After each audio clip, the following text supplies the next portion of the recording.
Hey, all right. You are listening to the Deadman's Tome podcast. I'm your host, MrDeadman. This is a show that's broadcast live from a trailer park deep in the heart of Meth County, Texas, and the show that's completely demonetized on YouTube because this voice you're hearing is just too damn sexy. I'm not making that up. Susan Wojcicki, the CEO of YouTube, whatever her last name is, you try to pronounce it. She gave me an email saying that the bulk of the content is too damn sexy, too sexualized, too sexually gratifying, meaning she gets off to it. And they have the, I can't make any money off it anymore. I told my wife about it. She wasn't happy about it. She wasn't happy at all.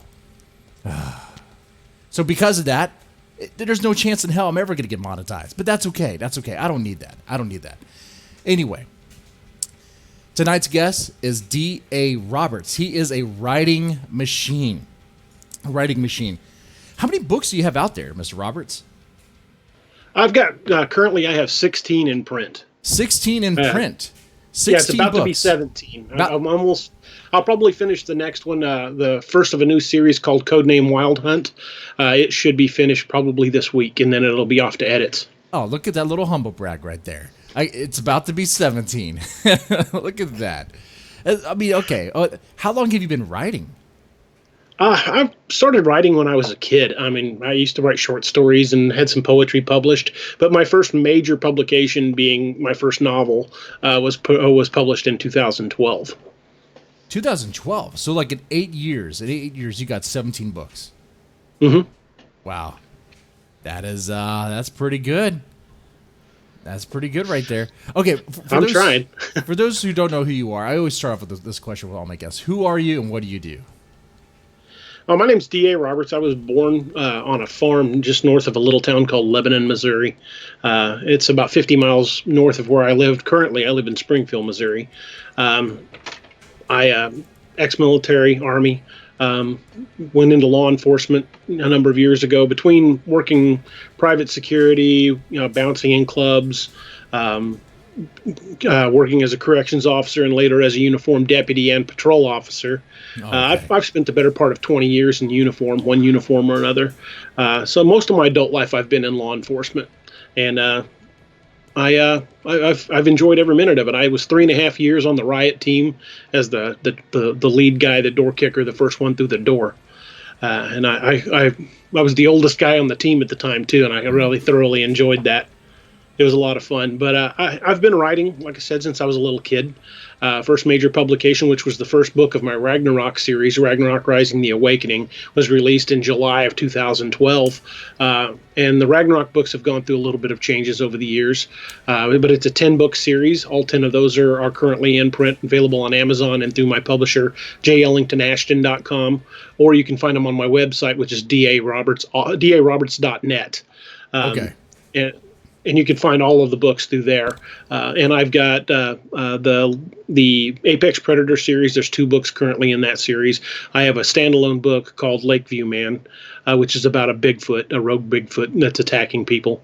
I've a book I co-authored with an author named Kat Dahman, and she's fantastic. The book's called Cold Hunger. It's about a cannibal.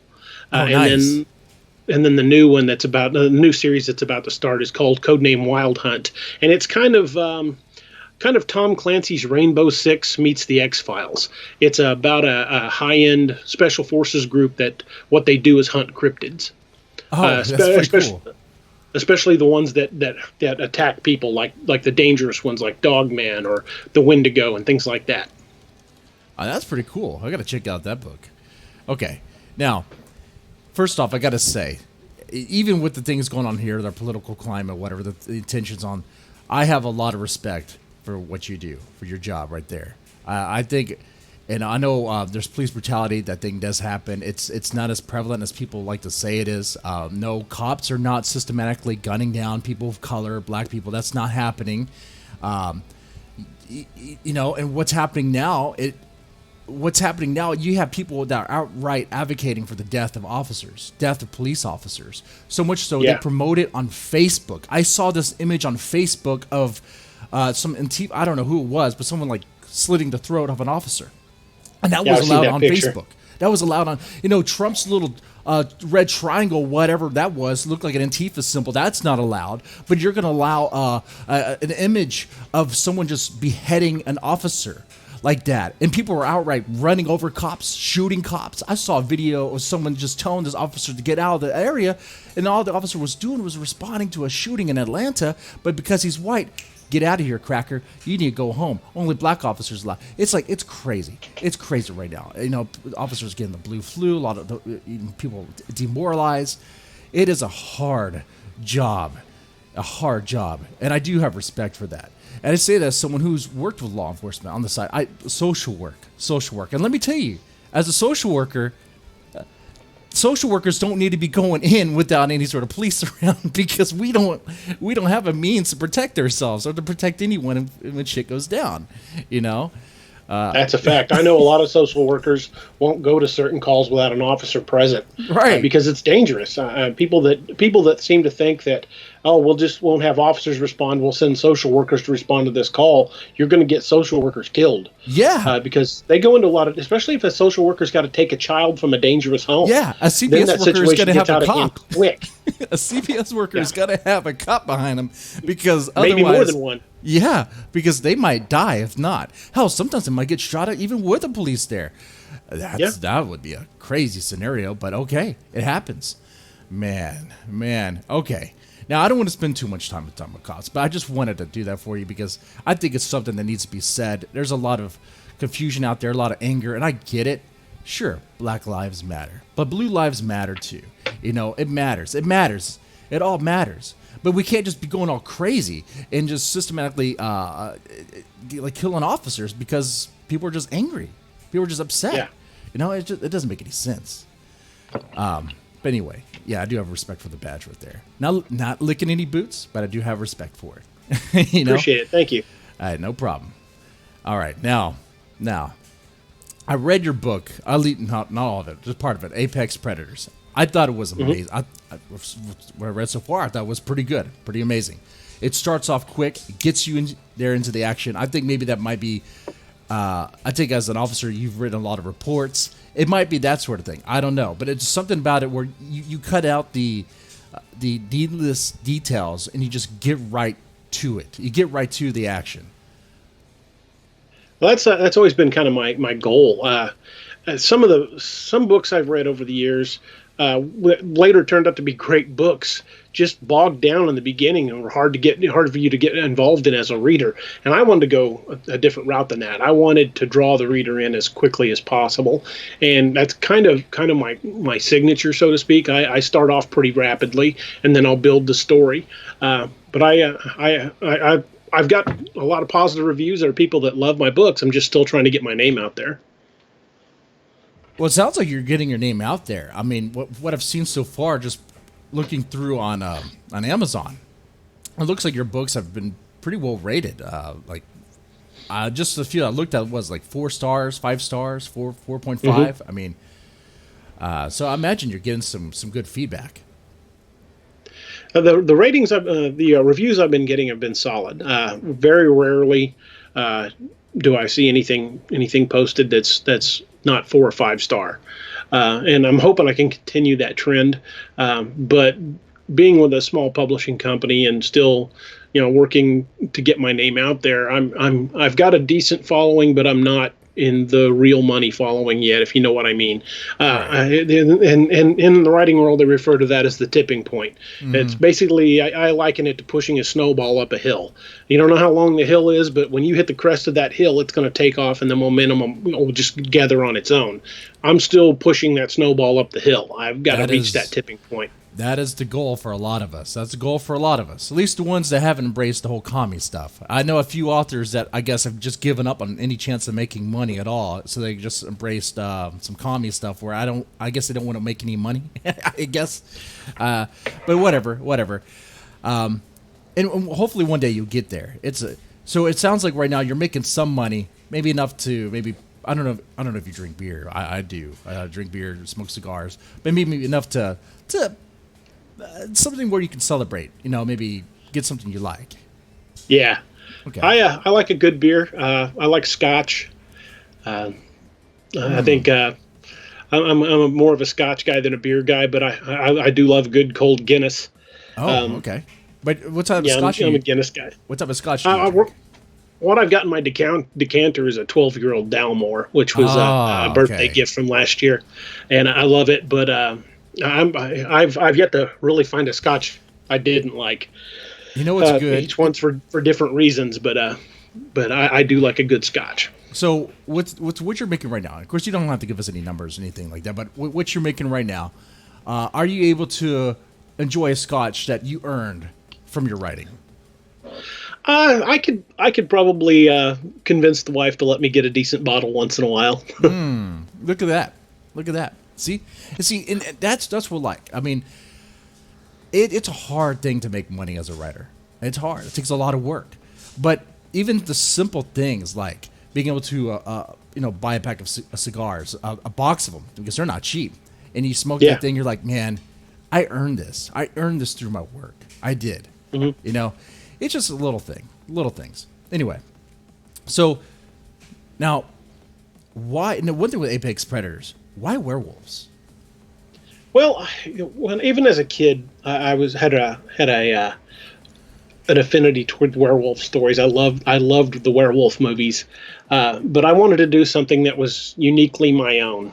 I initially set up to do Apex Predator as a classic werewolf story, but as I started creating characters and generating the backstory and the notes for it, it started kind of taking on a life of its own. It kind of evolved, and then I decided I wanted to add elements of the cryptid Dogman. And there are a lot of people that don't really see a difference, but there's a difference between a werewolf and a Dogman.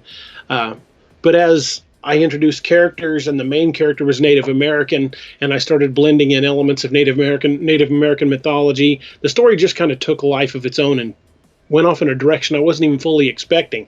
But I'm really happy the way Apex Predator went, and the second book, I think, is expanding on that even farther. And as soon as I finish the book I'm working on right now, which, like I said, was Codename Wild Hunt, the first book of that series, the next book I'm working on will be the third book in the Apex Predator series. So it's progressing, and it's going to keep growing. Okay, hold on. A few things I got to dig into. What is, I'm asking this as a horror guy, what is really the difference between a werewolf and a wolf man, like a dog man? Well, dogmen don't change shape. They don't change shape. They are that way. They're just that way. And they're the top predator in the food chain where they're at.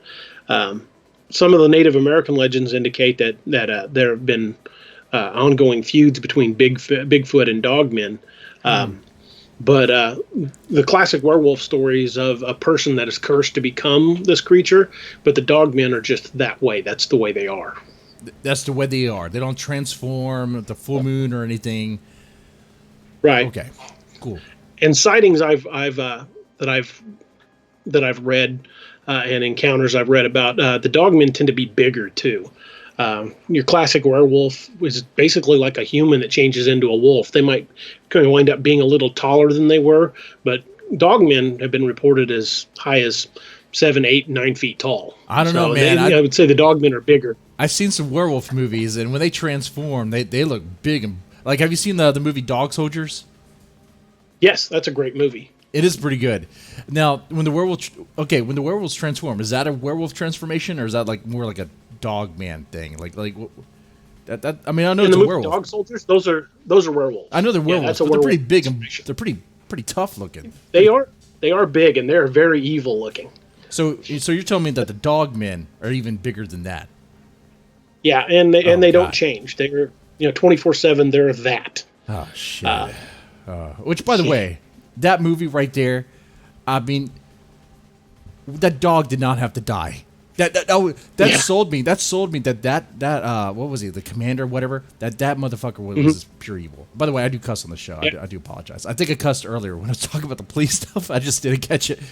I get heated sometimes. I tend to drop the occasional expletive myself, so I'll try to keep my tongue in check. Hey, It's okay. It's okay. I read Apex Predator enough to know that you are okay with F-bomb here and there. So Yeah, which yeah, by I the don't way, mind it. My wife gets after me once in a while, but I don't mind it. hey, but that's what wives are supposed to do. They're supposed to put us in check like that. Absolutely. That is what a good woman's supposed to do. Now, Apex Predator. Now, I like that it's written. I don't know. I'm not sure if this is like with all your books, but it's written like cop lingo. You know, like the way it does the time and all that, and it definitely has that perspective of like a law enforcement. Like it's crossing paths with like a cryptid or a paranormal thing. So tell me about that. Well, most of my characters in my books are law enforcement or military based characters because I've always been told, especially when I took writing classes, that your best stories come based on writing what you know. And I've spent most of my adult life in one uniform or another, so that's what I know. When characters are using different guns and different weapons, different tactics, it's stuff I've done. Like I said, I spent 3.5 years on the riot team. You know, I've been there, done that. Got a whole closet full of T-shirts to show for it. So I tried to bring that aspect to the books. I try to bring that realism, the tactics, the weapons, the knowledge, the terminology. I try to bring all that to the books to make the characters as real as possible. So when you have the life details of the characters as correct as you can, the fantastical elements like zombies or werewolves or monsters don't seem quite so far-fetched when all the details are anchored in reality. Right, because you got to have that element that's real. And with you able to draw from your experience like that, which sounds like a well of experience, that goes pretty deep. What you said, 3 years on the riot team. I mean, you don't have to go into full detail, but what was that like? I mean, that had to be intense. It was pretty intense. We did our activations 99% of the time in the jail, doing cell extractions, blockaded inmates. But we also trained with the SWAT team here locally. So, I've been pepper sprayed, bean bagged, pretty much anything you can throw at me, I've had it hit me. Right. I've been pepper sprayed about a dozen times in my career. I've still got a copy of my taser video floating around somewhere. Pictures of me at the range. All kinds of goofy crap. And that's one thing I understand from like law enforcement training is that you guys have to take a mace to the face to even be able to use that stuff. Oh yeah. Like you have to be tased. My argument was, hey, why do I have to get sprayed with this stuff? I don't have to get shot with a 9mm. Right. Oh man. But see that's good. You're able to write from that perspective, write from that experience, and it pays off like that. I mean, I couldn't imagine anyone having any sort of complaint about your books, about it being not sounding realistic, at least when it comes to like the cop stuff, the military stuff. Yeah. Well, that's the hope. I mean, there are times, I've got one of my best friend is a nurse. His name's Steve. Hey, Steve. Shout out to my buddy Steve. He's my best friend. He's a nurse. Very, very brilliant dude. When I've got medical questions, I call Steve. I've got another buddy named Kerry Davis. Kerry owns a company called Dark Angel Medical, and Kerry was a combat medic in the military, and he started a medical company that trains first responders, military, how to treat wounds.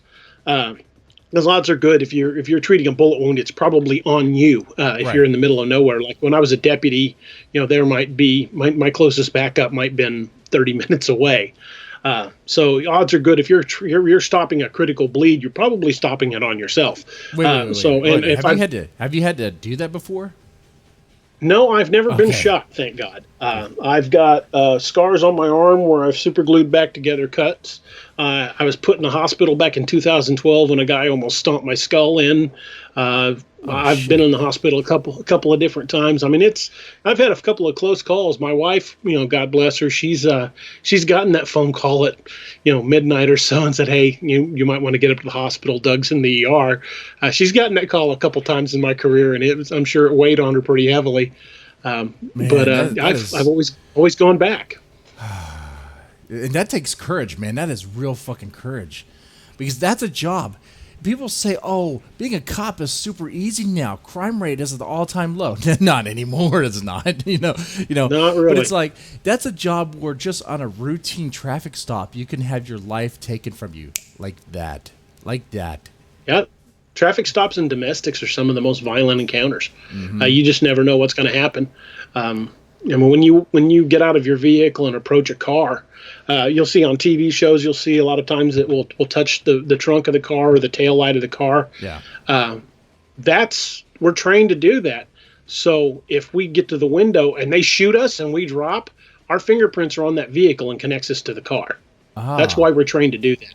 Okay, that's it's not there to look cool on the dash cam. It's not there just because we're being overly what's the word I'm looking for, authoritative or something. Yeah, just by touching the vehicle. It's there to connect your fingerprints to the vehicle if you die. Right. Okay.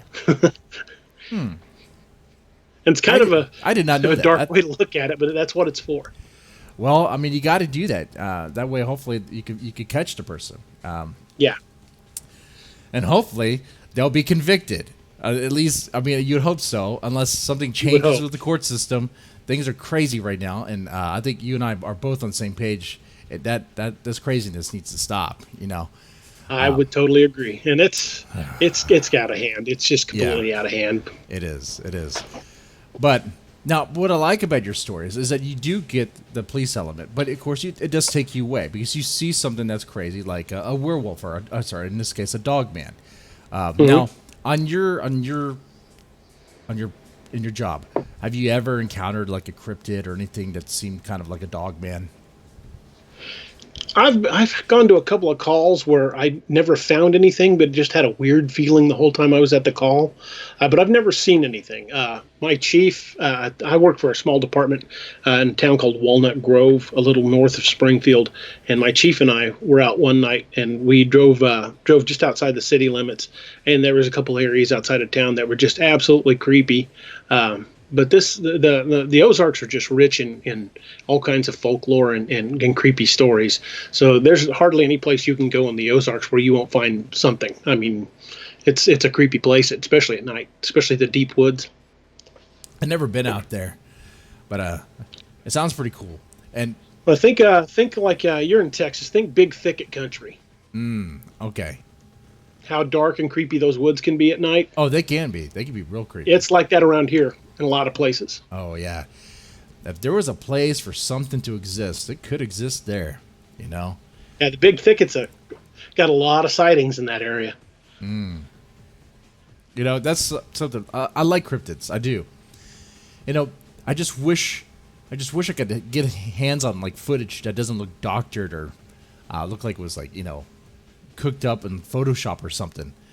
Yeah, well, that's the thing. Even if you got good footage, if you got crystal clear footage, in this day and age with computers and Photoshop and Video Shop, it is so easy to fake images. And pictures and video prove nothing anymore. Right. It would be great. It'd be great and really cool to have it on the show that you got this crystal clear image, but nobody's really going to believe it. I'm not an advocate of going out and hunting one down just to kill one for a specimen, but that's the only way people are ever going to believe one exists. Right. If I'm out camping with the family and something charges us, yeah, I'll shoot it. But I'm not the kind of guy that'll go hunt one because I want to. I grew up deer hunting and turkey hunting, and I'm a firm believer that if I'm gonna shoot it, I'm gonna eat it. Right. Right. So I'm not gonna hunt anything for sport. Now, is there a particular cryptid that you think definitely does exist that maybe some people would not? I don't know about things that some people would not, but what I'm given to understanding, there's a lot more people that are believing Bigfoot, the possibility of Bigfoot than ever before.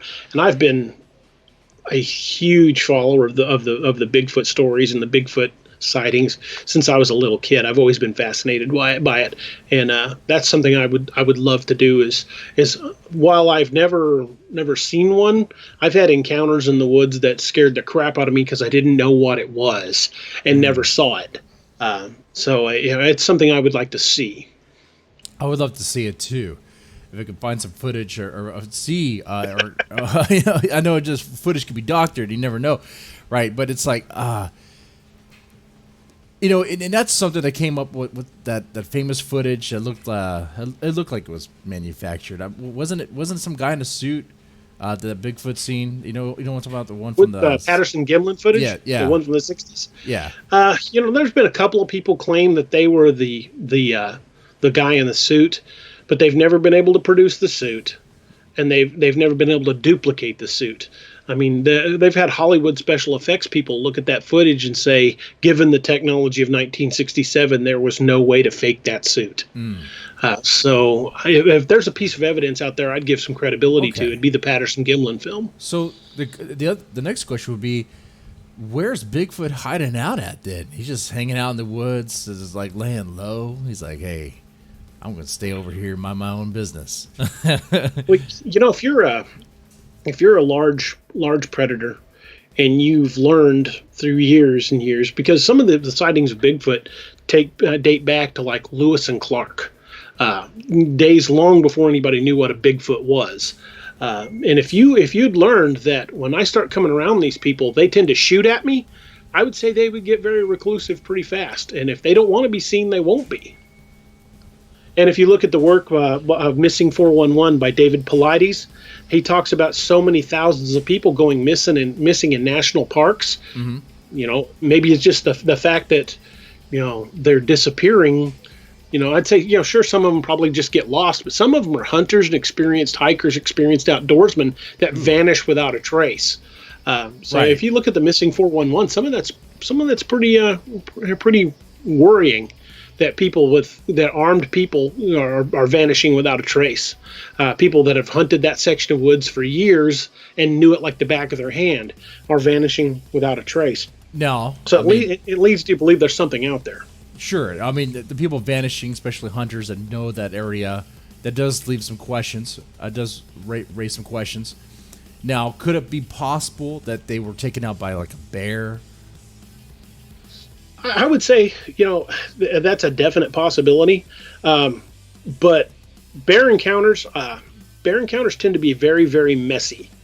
If a bear attacks somebody or wolves attack somebody, you are going to find pieces and blood. Mm-hmm. And these are cases where people just disappeared without so much as a trace. No trace, no blood, no corpse, no carcass out there. You're right. I mean, if it was a bear or an animal attack, they'd find something. Right, an animal's not going to clean it up. An animal will take the mauled human. It will take them to their cave or whatever, and feast on it. And they don't have hands to pick it up and carry it. They're going to drag it. Yeah, there's going to be drag marks.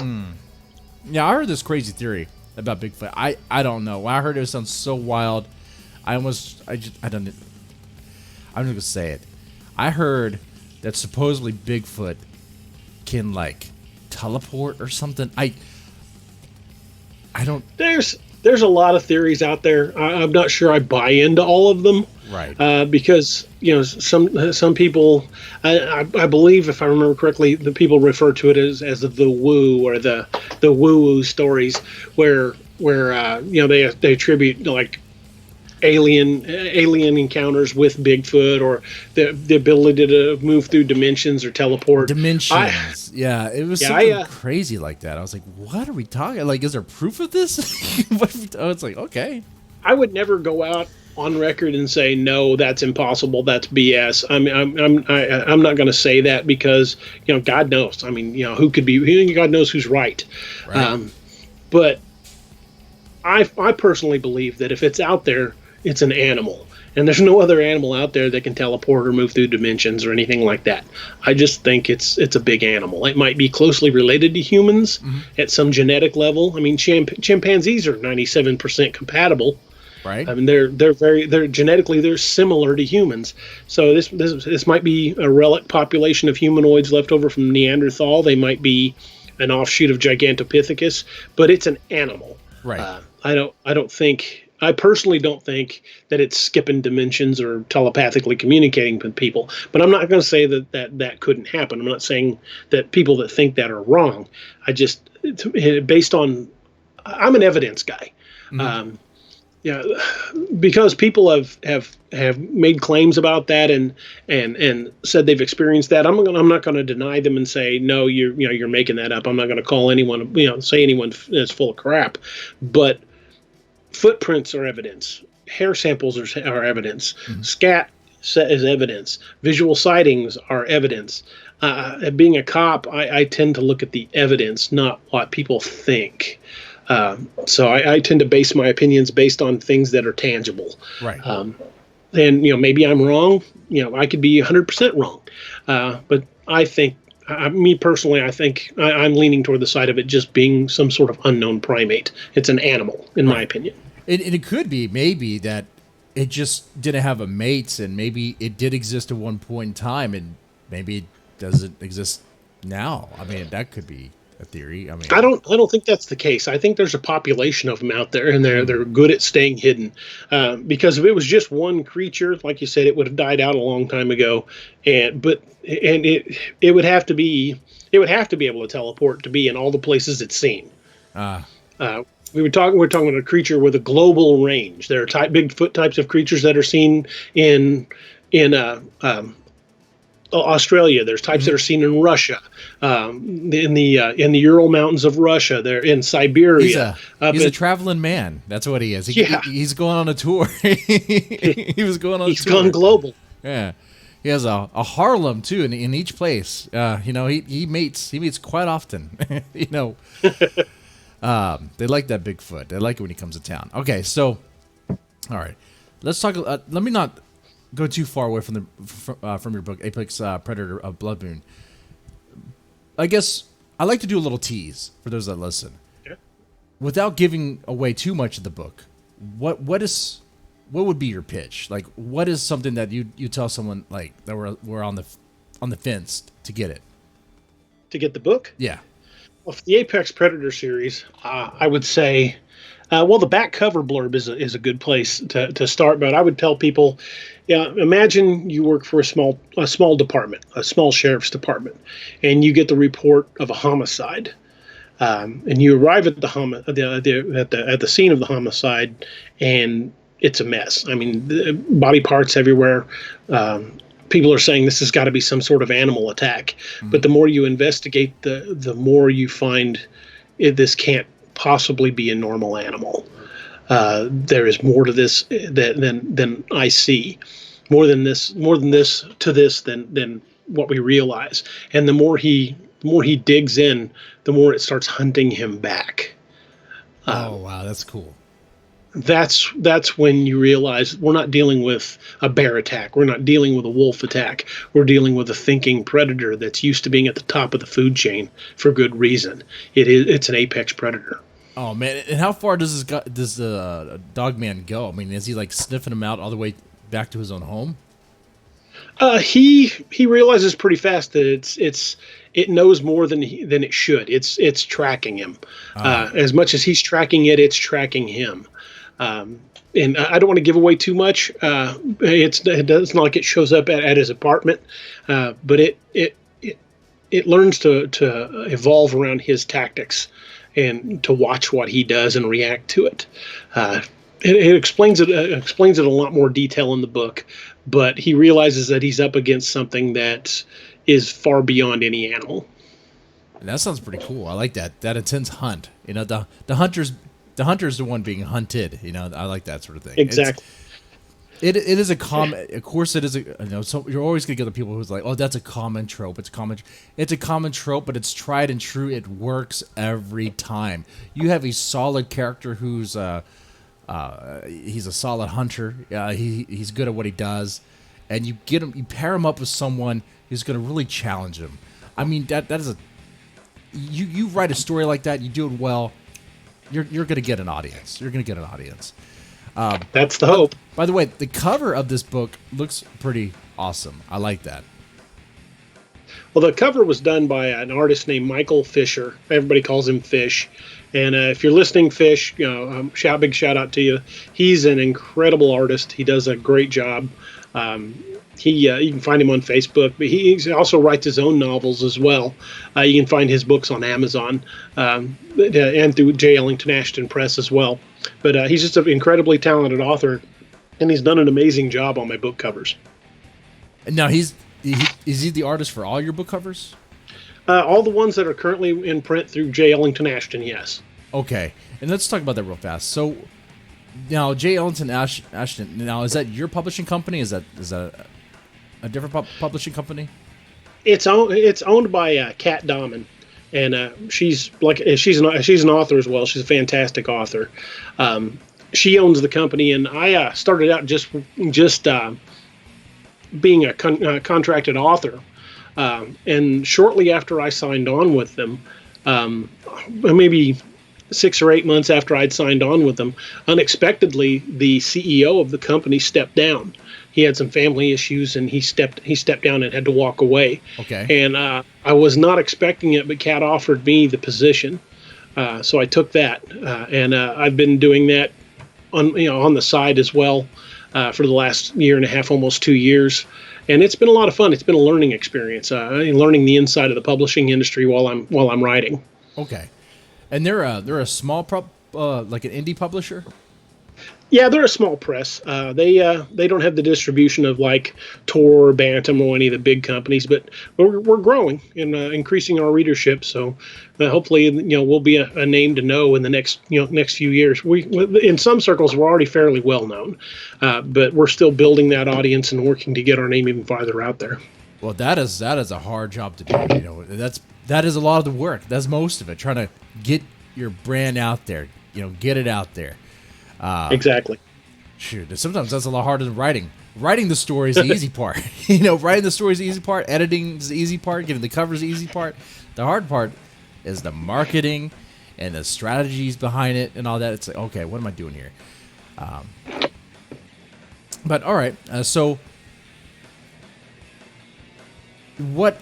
Okay, well, let me ask, how they are helping you? Like you feel that they are benefiting you? Like, oh yeah, okay. yeah.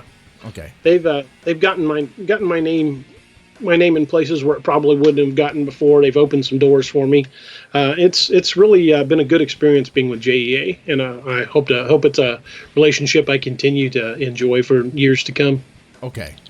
Now, have you ever considered like self-publishing? I did for a while.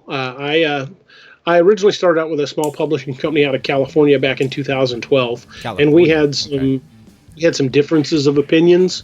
So I ended up getting my rights back from that company, and I self-published for 5 years, almost 6 years. And then Jay Ellington approached me and offered to pick up all of my current titles at that time and bring them over into their publishing company. And I initially told him no. But then thought about it for a while and agreed to it, and it's been an interesting time. I mean, it took a little while to get everything back up and running again, all my titles, because I had to pull them off of Amazon as independents and relaunch them with the publishing company, and that took some steps. That took 6 months of basically taking completed books, pulling them, re-edit, fresh cover, fresh layout, fresh interior, and relaunching. So it took a little while to get it all done, but I'm happy that it was done. See, I'm like this. I like this. So that way, the writers and the authors, and the reason why I say writers and authors, I sometimes use that interchangeably. It's like a writer's maybe someone who's not really an author yet, maybe they're not published, but that's a whole debate later on, a whole other episode. But so that way, the authors that are listening to this, a lot of them go, well, should I self-publish or should I submit to an indie publisher or a traditional publisher? It's like, in your story, sounds like you submitted to a publisher. Later on, you had a problem with it. You self-published, but then an opportunity came along. You looked into it, and you're able to do that as well. So it's not like you choose one and that's it. Like you can maneuver. It's not like you're just making a deal with the devil, okay? Right. Unless the publishing company is being a dick and won't give you your rights back, then that's a lawsuit. Yeah, you can get locked into contracts with your publisher, and that's something to consider if you're looking to publish your novel. Is to know when you sign with a publishing company, you're signing for a period that's usually between 3 and 6 years. You're committing to leaving your book with them for that length of time. Right. There can be circumstances where they will release you from your contract, or you can request to be released from your contract. There are circumstances that will allow for that. But by and large, if the book is doing well and selling well, you're going to remain locked into that contract for the full length of time, and will probably be looked at for renegotiating the contract to continue the relationship. Oh, certainly. There are advantages to self-publishing. I mean, you have 100% creative control. You decide how much you're going to pay for, how much you're going to sell the book for. You decide how much you're going to sell the ebook for. You decide, what distribution networks you're going to use. You get to decide what your promotions are going to be. There's a lot of freedom that comes with being an independent author, but at the same time, one thing you have to bear in mind is the fact that there are some conventions and some avenues and some venues that will not touch an independent author. They don't take them seriously. You have to have at least a publishing company a name of a publishing company behind you to get into certain places. And as sad as that is to say, that's just the truth of the matter. That's the way it works. So bear that in mind when you make the decision on whether or not you want to be self-published. A great way to get noticed by the big publishing houses, and I'm talking Random House, Bantam, Tor, the big names. The way to get noticed by those companies is if you don't have a following, is self-publishing and creating that following, and then you will as you get a bigger following, you'll get noticed by these companies. But the problem is companies like Random House and Bantam and Tor. If you're a brand new author and they've never heard of you and you don't have a following, odds are they're going to completely ignore your submission. These are companies that represent big name authors. Mm-hmm. So until you can come at them with a following and a polished manuscript, and they probably won't even look at it unsolicited. These are places that are only going to view manuscripts that are brought to them by literary agents. Mm-hmm. So the only way to develop that following is to get the book in print.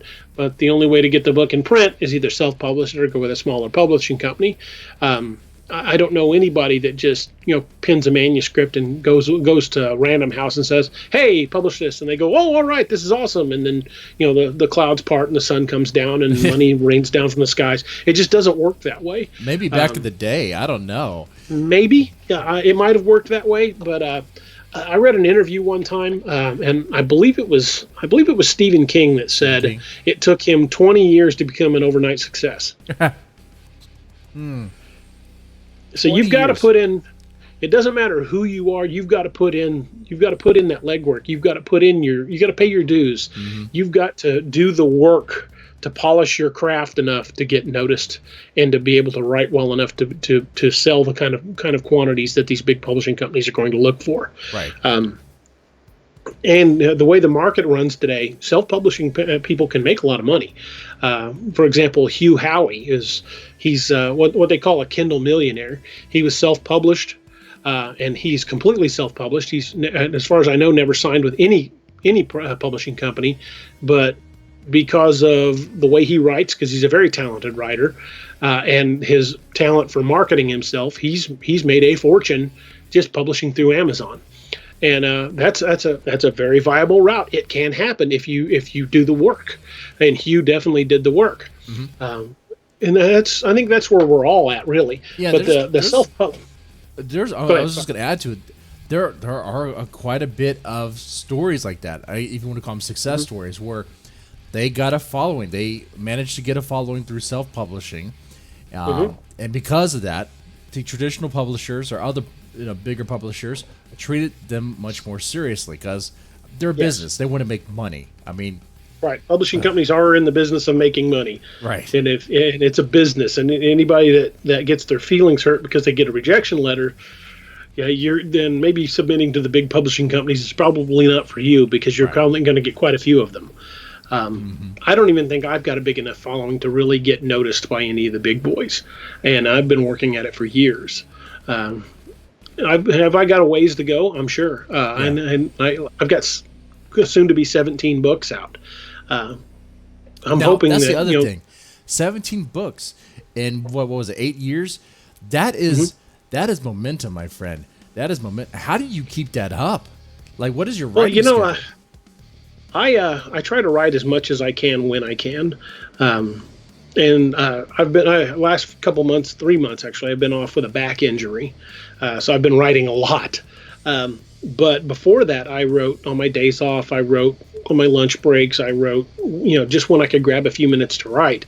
And if you're going to take yourself as a writer seriously, you need to find time to write. You need to find time to read as well, because if you're not reading other people's stuff, you're not polishing your craft. Right. Any writer worth his salt is also a reader. I read constantly. I read all kinds of stuff, different genres, different authors, and it's that constant reading and that constant practicing that will make you evolve and make you a better writer. And it's time consuming. It's got to be something you're truly committed to doing. Otherwise, if you go 3-4 months at a time without writing. Writing is a skill. It's like any other skill. It's going to atrophy if you're not using it. Right. So if you're not doing it constantly, you're not constantly improving it. If if it's something you shelve for a year, then go back to, you're going to be rusty, and it's going to show. Your readers are going to see it. So you've got to constantly be polishing your craft. You've got to be studying the craft. You've got to be looking for better ways to do it, better turns of phrase, better punctuation, better grammar, looking for a good editor. All of those things are important. And one of the things that we've ran into with the advent of self-publishing is Amazon self-publishing and other self-publishing websites have made it so easy for people to self-publish their work that there is literally hundreds of thousands of titles out there. Oh yeah, but a lot of them are crap. And some of them are crap on purpose. A lot of them never saw an editor. They churned it out in a week, threw a title and a cover on it, and put it out on Amazon to see if it would make money. And I guess a lot of them figure if they throw 100 books out there, they're going to make a little bit of money. I would rather turn out something that I can be proud of. I want to write a manuscript that I can, when I'm an old man, I can look at my grandkids and go, yeah, I wrote this, and be proud of it. Because that's what I'm leaving for my kids and my grandkids. It's my legacy. Well, that's good you think that way. I'm glad you do. There's a lot of, like you said, there's a lot of authors out there. Now, in these situations, I don't know if I want to call them authors, more like writers, but they won't even take the time to even edit their stuff. They just put it up there quickly, not Correct. even pass through it. I kid you not. There's literally just like blog posts just compiled together, just put up on Kindle. I used to do this show called Fuck Amazon, when Amazon banned one of my books. I was upset about it. I was triggered about it, And I was just looking at the crap that Amazon has up there, and I found one called The Rants of I can't remember the exact title. Rants of a Fat, Angry Lesbian. I was reading it. I was like, oh wait, this is just like a diary. This is a diary, and like it's not even edited. It's like, what is this crap? And the cover was just her picture. It was like a selfie. It was like a MySpace selfie. It was like horrible. I was like, what is this? Get out of here.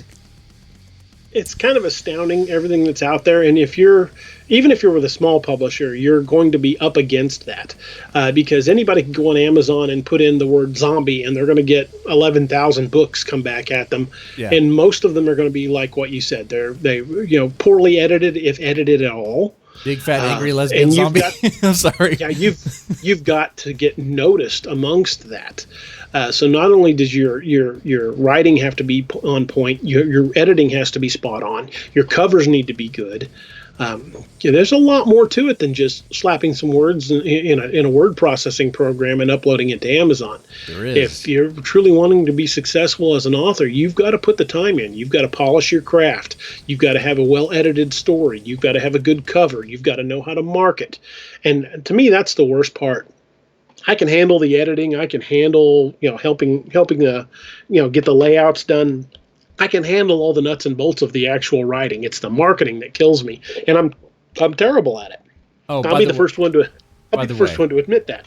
By the way, and I'm listening. Don't worry. But I found it. I found the book I was talking about. It's called Rants of a Fat, Loud Lesbian: The Anger Files, Book 1, and it's 8 pages. 8 pages? It's 8 pages. It's 8. What's its Amazon ranking at? It's like, don't worry, it's low, and it deserves to be low. It's like 4 million. Which means it probably hasn't sold a copy in a while. Yes. Oh God. I mean that they weren't even trying. They weren't even trying. And there's a lot of that. There's a lot of people that put zero effort in the quality of the book, and readers still want quality. They still want good stories. They still want to be able to read it and not go, you know what, I could sit here with a highlighter and find all the errors in this book. They want to be able to read it and enjoy the story and not be picking it apart because you got spellings wrong and punctuation wrong. They want the story to be enjoyable, and they want it to be believable. But you just can't, sling a bunch of words on paper and expect to be on the next bestseller list.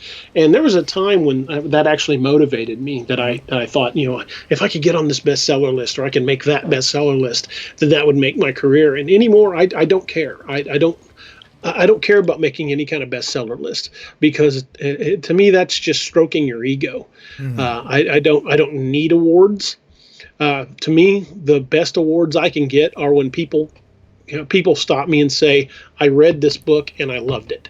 That's the best award I could get. That is great. And I take it you get that. You must get that. I mean, I look at your books, and you have 17 books. I don't know if I'm going to go through each and every one of them, but I was looking, and it's like high ranking. Let's see. Which, by the way, when we go through your books, if someone's new to your work, which one should they start off with? Well, there's a timeline to it.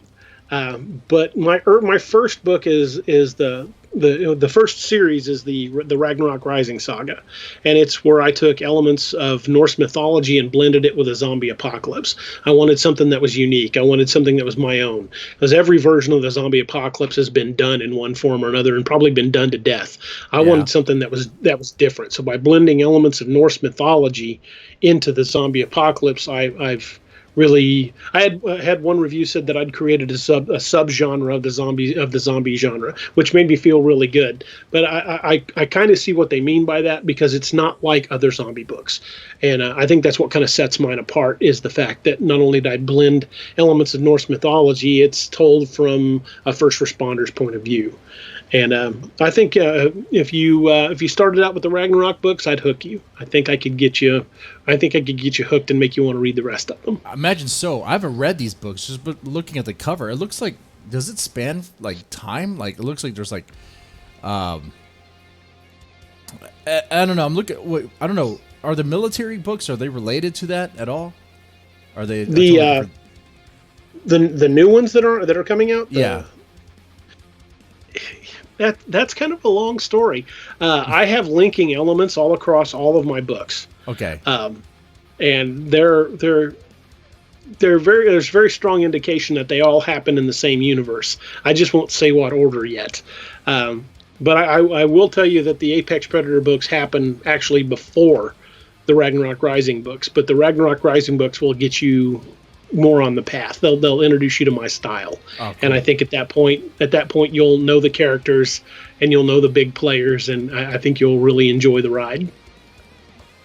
I think so too. I'm definitely check out some of these books. Like I said, I read, I think, up to the 4th or 5th chapter of Apex Predator, the one you gave me a copy and an ebook. Thank you. I'll definitely buy a copy. Might be buy a few of these and give them a read. Awesome. They look great. They look very great. And I can only imagine that the military stuff sounds on par too, because like you had military experience as well. Mm-hmm. So you could draw from that. That's well, as a writer, and you can, I'm sure you can attest to this as well, since you're a writer as well. But literally everything you do in life is research. Mm-hmm. Every experience you have, every place you go is research if you're a writer, because that detail stays in the back of your head and will at some point come out in a book somewhere. So everything you do as a writer, every experience, every place you visit, every trip you make, every person you meet is research, whether you realize it or not, because it will come up in a book somewhere. Mm-hmm. You're right about that. I mean, your own experience, your life experience is research. And if you write from that, I mean, you're going to have stuff. I mean, mm-hmm. I don't know if you'd read my stuff. A lot of my characters are pretty horrible. It's like I don't know. It's just like a gutter of horrible human beings doing horrible things. I read a little bit of everything, so I'm sure I would. I mean, like I said, if you're an author and you want to take yourself seriously, you've got to read. You've got to read books. Mm-hmm. You've got to read, the good books. You've got to read the not so good books, because even by reading a book that you didn't necessarily enjoy, you learn how you don't want to do things. That is true. Any book you read is polishing your craft as a writer, because even the good and the bad teach you something. So I read everything I can get my hands on, essentially. Some of the books I've loved, some of the authors. I don't know if you're familiar with Tony Hillerman. If you get a chance to read Tony Hillerman, he's fantastic. He lives out in New Mexico, and he writes mysteries that are Native American in nature. They're based around detectives that operate out of one of the Navajo reservations, and the books are just fantastic. Hillerman's a great writer. I like Dean Koontz. Yeah, that's good. I've read not just horror. I read all kinds of genres. I mean, you name it. My wife has got a huge collection. I read everything from fantasy to horror to sci-fi. Romance? You read some romance? I have, just to kind of see how they did things. It's not really my cup of tea. Right. It's not something I enjoy reading, but I've read a few just to kind of see how the flow of the books go. And it's not something I ever intend to write or ever plan to write myself. But I can't really knock it if I haven't read it. So right, you can't knock it if you haven't read. Oh, and also, if there's just going to be that scene where you're going to have a little bit of romantic dialogue, you might want to. You can learn from that. I mean, you can learn. Okay, this is how they did this. This is how they did it. Okay, and you're right about that. I grew up out of all authors. I grew up reading Anne Rice. I was like middle school kid reading Interview with the Vampire, and then The Vampire Lestat, and then Lasher. I think I was in junior high when I read Lasher, which is a gross book. I mean, it starts off horrible. I don't know if you ever read that. But that was for a book report. And in that book, because it's Anne Rice, there's all sorts of sex and depraved stuff happening. And that was for a book report. The teacher looked at me like, what are you reading? I was like, I don't know. I'm reading Lasher. If you like horror, have you ever read The Keep by F. Paul Wilson? Ooh, wait. I believe I was recommended. Okay, that was recommended to me. I have not read that yet. I would definitely recommend reading The Keep, but it's kind of leads into a book series called the Repairman Jack series. Okay. And F. Paul Wilson is one of the best authors I know for setting a creepy scene. Okay. Just the way he describes things, there's not even anything happening. He just paints such a vivid image, like the way he describes a corridor. You're like, oh, something's gonna happen. Oh, I just love the way F. Paul Wilson writes. Okay, he's so vivid. I have to give that a chance, because I think you knew what I was getting to with Anne Rice. Anne Rice, after looking back at that, I was like, man, I can't read her stuff right now, because it's all like, it's overly detailed on things that don't really matter to me, like clothing and other stuff. I'm like, I don't really care about this. It's like, if you cut out a lot of it, it's just, a lot of it's just filler. I feel like purple prose, if you will. But if it's descriptions like building a setting, like we're talking about, like in the Keep, that it sounds like I gotta check that out and see what was going on there, because that can be very powerful. Yeah, because it depends on how you do it. Now, is there something? Now we talked about this during when we were talking before we went live. Is there something in the writing industry or publishing that grinds your gears, that irritates you? Well, I think we're seeing a lot of, and it's not just in everyday world. It appears a lot in the writing community. It's just way too much political correctness going on. I agree, 100%. People are screaming and yelling and lashing out at other authors simply because they don't think the way they do, or they don't agree with what they write. Right. I've got lots of authors. Yeah. I've got lots of authors whose books I don't like. You know what I do? I don't read them. There you go. I don't I don't go on Facebook and try to get that author banned from bookshelves. Exactly. Or kicked off Amazon. If I don't like something, I just move on and don't read it. But there are way too many people out there that have cloaked themselves in the I am right and you are wrong cloak, and they think that they are the be all end all, and if you don't agree with them, then they need to have you stopped. And I think that's just insane. There's insane. Way too much of that going on in the world, and there's way too much of it going on in the writing industry. And I think it needs to stop. And it's bullying, man. It's exactly what it is. Most authors just want to write their stories and share them with their audience. Mm-hmm. But it's a small percentage, but it's a loud percentage of people out there that seem to think that they have the moral authority to tell everybody else what they can and can't do. And they need to knock that off, because they don't. They don't have the authority to tell me how to live my life. They don't have the authority to tell me what I can and can't write. Right. If they don't like what I write, don't read it. Man, I 100% agree with that. I'll even go. I believe that so much. Like, look at this. Like, let's say J.K. Rowling. I don't care about Harry Potter. That was never really my thing.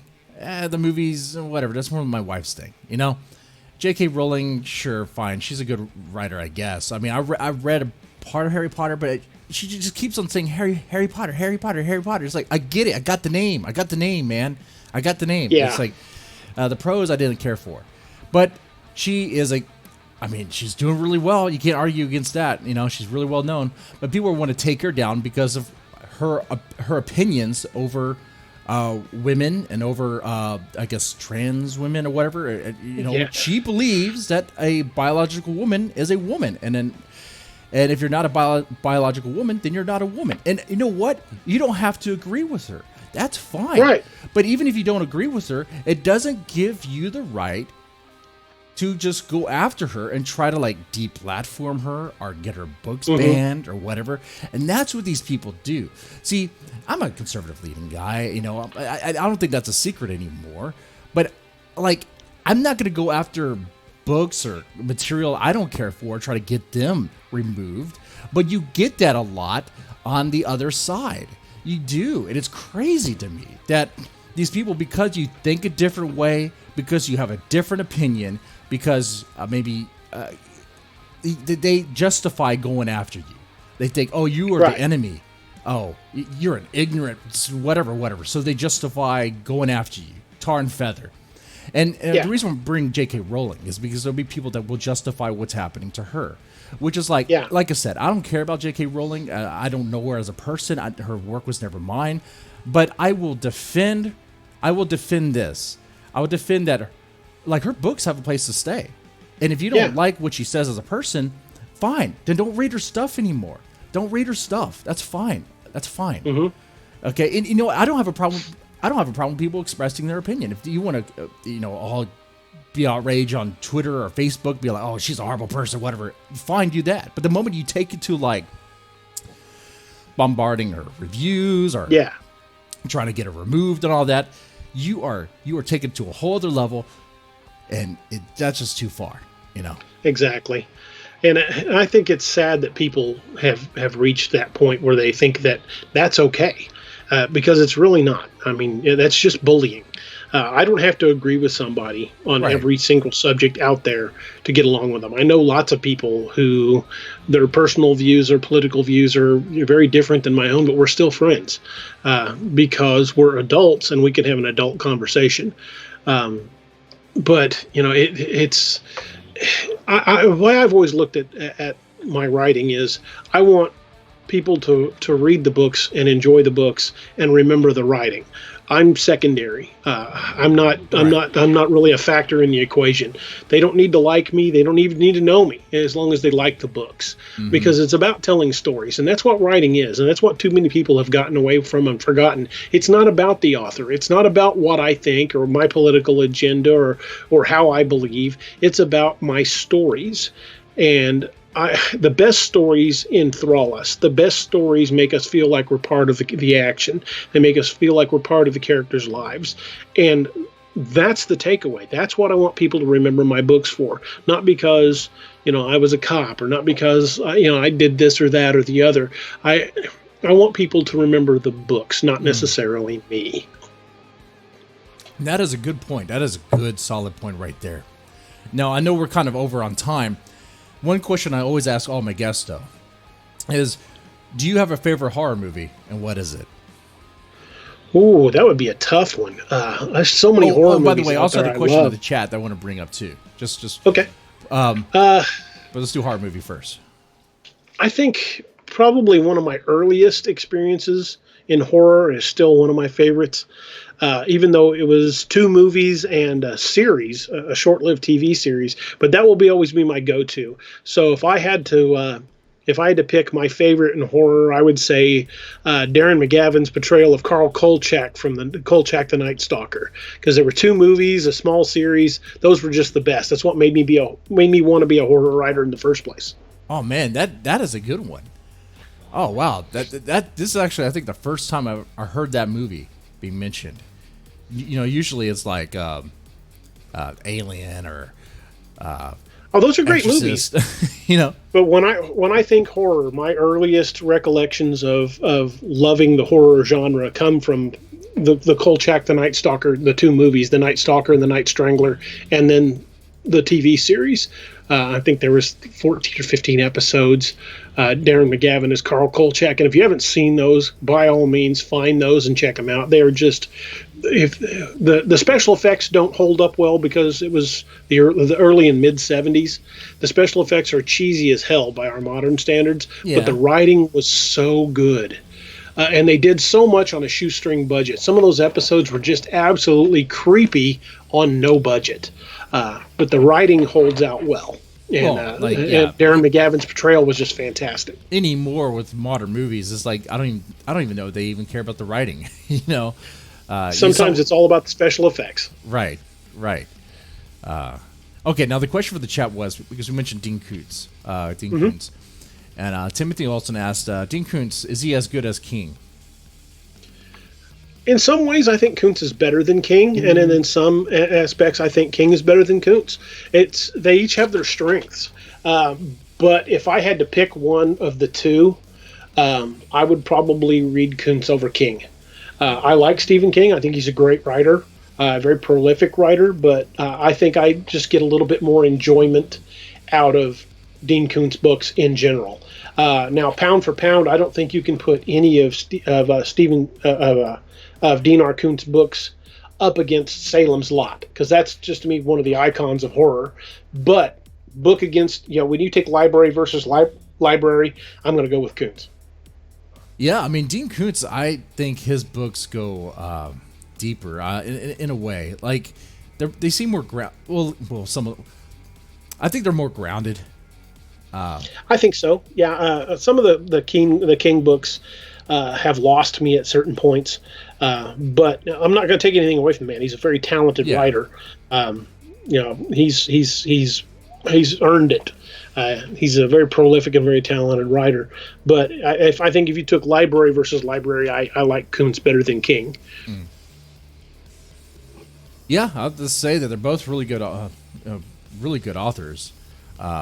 I could see, I mean, if you wanted something that's more grounded in a way, more of a thriller, Dean Koontz is going to be your guy. Right. He does have paranormal stuff or like supernatural stuff like Odd Thomas. But yeah, it's more of like a thriller thing. King, King even said it himself. He doesn't really plot out his stories. He just starts writing, and then whatever happens. And you kind of get that because sometimes it's like, wait, what are we talking about here? Does this have anything to do with anything? It's like sometimes Stephen King can't say the table. He has to do a 3-paragraph, exposition on the number of cracks and pits, and it's just he goes into too much detail on things you don't really need it on sometimes. Not all the time, but he tends to do it. Yeah, that is true. That does happen. Okay. Well, D.A. Roberts, it was great having you on the show. Before we wrap up, just when does your new book come out? Do you have a plan? I don't have a formal release date yet. Okay. I'm hoping to have the rough draft done this week, Okay. and have it off to edits, and probably within the next couple of weeks I'll start having. If you watch my Facebook page or my website, you'll start seeing release date information. But I would say look for a late summer release on this. It's probably not going to be that far down the road. All right. Well, I hope to see it. I want to see it. And I'll definitely buy a few copies of your books. They sound amazing. Anyway, D.A. Roberts, thank you so much for being on the show. You guys, thank you for watching. I know that some of you guys listen to this after the fact on the podcast feed. If so, leave a review, something in the comment section. And hey, if you're watching right now, press the like button, share, and subscribe. It helps out a lot, even though this channel is kind of, in a way, dead to me. I say that, but I still post videos here and there, depending on how pissed off I am based on certain things I see. Anyway, thank you all so much.